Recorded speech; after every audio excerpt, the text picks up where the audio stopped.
बेटियां गैरों से भी गैर महफूज हैं, अपनों से भी गैर महफूज हैं।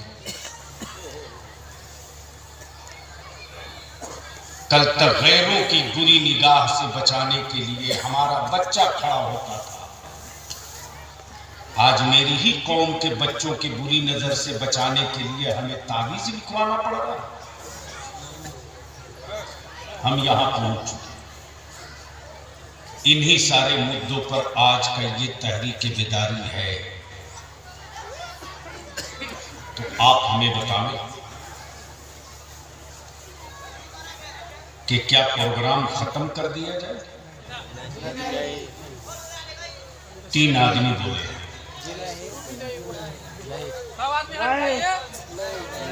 नहीं, जब बोलेंगे आप तब क्या प्रोग्राम खत्म कर दिया जाए? आप सुनना पसंद करेंगे? सुनकर सो जाएंगे या कुछ करेंगे? कुछ करेंगे? कुछ करेंगे? इस तहरीक का हिस्सा बनेंगे? तकरीर मेरी बाकी है, आखिर में होगी। हमें शिवहर से कुछ नौजवान चाहिए। हमें शिवहर से कुछ नौजवान चाहिए। याद करो, आज हिम्मत नहीं है मेरे दलित भाइयों के किसी बच्चे को कोई आंख दिखा दे। हिम्मत है? पूरे जिला का दलित इकट्ठा होकर के डीएम और एसपी की चूल हिला देता है। बोलो सही है क्या? और आज मेरे बच्चों पर कोई कुछ भी कर ले, हमारी सेहत पर कोई असर नहीं। अगर यही हम मुत्तहिद होते, यही मेरे अंदर एहसास जिंदा होता कि आज उसके बेटे पर जुल्म हुआ है, कल मेरे भाई पर भी जुल्म होगा, और अगर आज इस जुल्म को हम दफन कर देंगे तो कल कोई मेरे बच्चों पर हाथ नहीं उठाएगा तो दोबारा किसी की औकात नहीं पड़ेगी, 100 बार सोचेगा। ए माइक को कम करो। तो आखिर में हमको बताइए कि क्या साथ देंगे, कुछ सुनेंगे या खत्म किया जाए? चारों तरफ से आवाज आवेगी तब सुनेंगे। सुनेंगे तो जो नौजवान पीछे है थोड़ा और आगे खसका। ये फुलवारी है, तो आप इतना सच के बैठो कि कोई ये न कहे कि मुसलमानों का जंगल बैठा था। सुबह शिवहर में चर्चा हो कि शिवहर में रात जो बीती है, वो रात शिवहर में मुस्तफा के गुलामों का एक गुलशन था। वाह वाह। इमाम हुसैन के आशिकों की एक फुलवाड़ी थी जिससे खुशबू आ रही थी, और उस खुशबू में कभी बगदाद की खुशबू, कभी अजमेर की खुशबू, कभी कलियर की खुशबू, कभी बरेली की। और याद रखना, जब तक भारत में करबला की खुशबू आती रहेगी, लोग पानी पर रह करके भी पानी बचा नहीं पाएंगे, और हम पानी से दूर रह करके भी कभी प्यासे नजर नहीं आएंगे। इसलिए कि तारीख यही है अजमेर की कि वो पानी पर कब्जा करके भी पानी बचा न सके, और हम पानी से दूर रह करके भी प्यासे न रह सके। इसलिए शिवहर से आज हम कुछ नौजवानों की भीख मांगेंगे, और देखते हैं कि आज शिवहर से कितने नौजवान इस तहरीक का हिस्सा बनेंगे। लेकिन अब भी नहीं, हम पैसा नहीं मांग रहे, हम नौजवानों से नौजवानों के बच्चों का मुस्तकबिल मांग रहे हैं। वाह वाह वाह। हम मस्जिदों के मीनारों की हिफाजत मांग रहे हैं, हम मदरसों में बच्चों के दीन की तालीम का इस्तेहकाम मांग रहे हैं।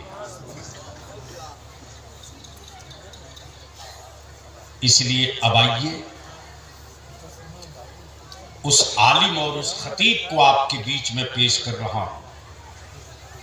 आप सोच सकते हैं 13 तारीख को हम लोग बेतिया में थे। कहाँ थे?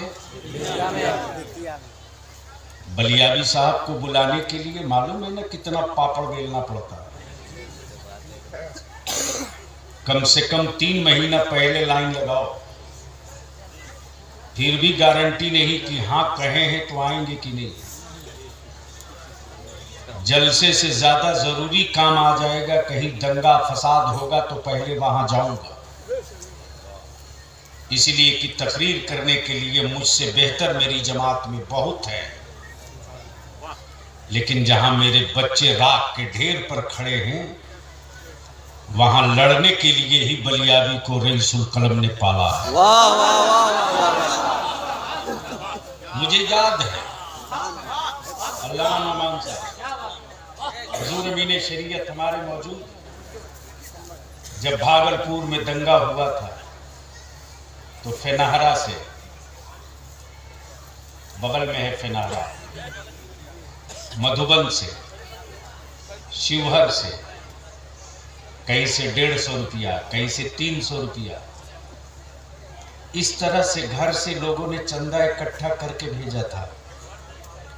क्यों भेजा था?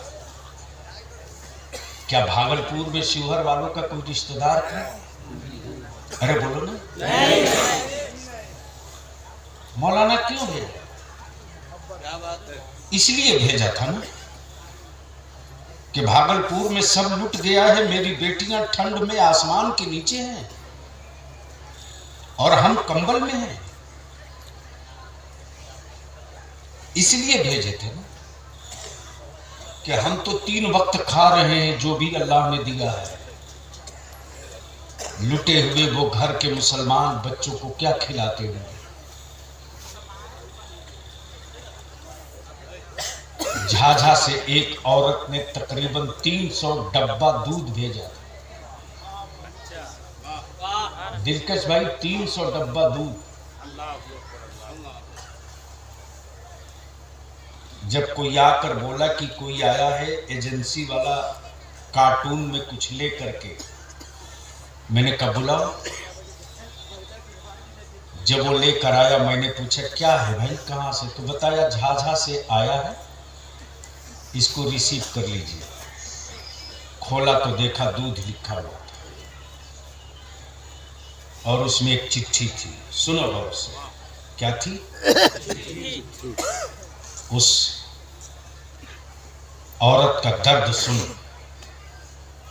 उस औरत ने 300 डब्बा दूध भेजा था और लिखा था, अल्लाह ने मुझे कोई औलाद नहीं दी है, लेकिन मैं सोचती हूं कि दंगा में जब सब जल गया है, जब वो माएं जिनके बच्चे गोद में हैं,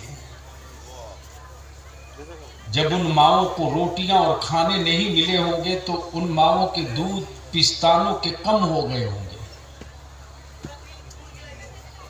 मेरी तरफ से उन बच्चों को दूध पिला दीजिए। ये रिश्ता है तेरा एक दूसरे भाई से,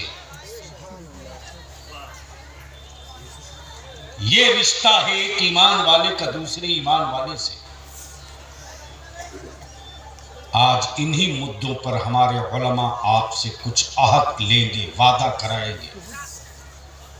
अगर आपने वादा कर लिया और शिवहर से 50 नौजवान अगर निकल गया ना, तो 3 महीने के बाद जो रिजल्ट आएगा जिला शिवहर के गांव से, वो रिजल्ट बहुत कुछ बताएगा और वो नतीजा दुनिया को भी बताएगा कि शिवहर के गरीब मुसलमानों ने, मुस्तफा जाने रहमत के गुलामों ने जब ठान लिया है तो अब अपनी बेटियों को ये बोझ नहीं बनने देंगे, अब अपनी बेटियों को इस्लाम की जरूरत बनाए। इसलिए अब आइए इसी मौजू पर हमारी जमात के वो जवां साल खतीब फाजिल गिरामी हजरत अल्लामा मौलाना मुफ्ती अहसन रजा साहब, मालूम है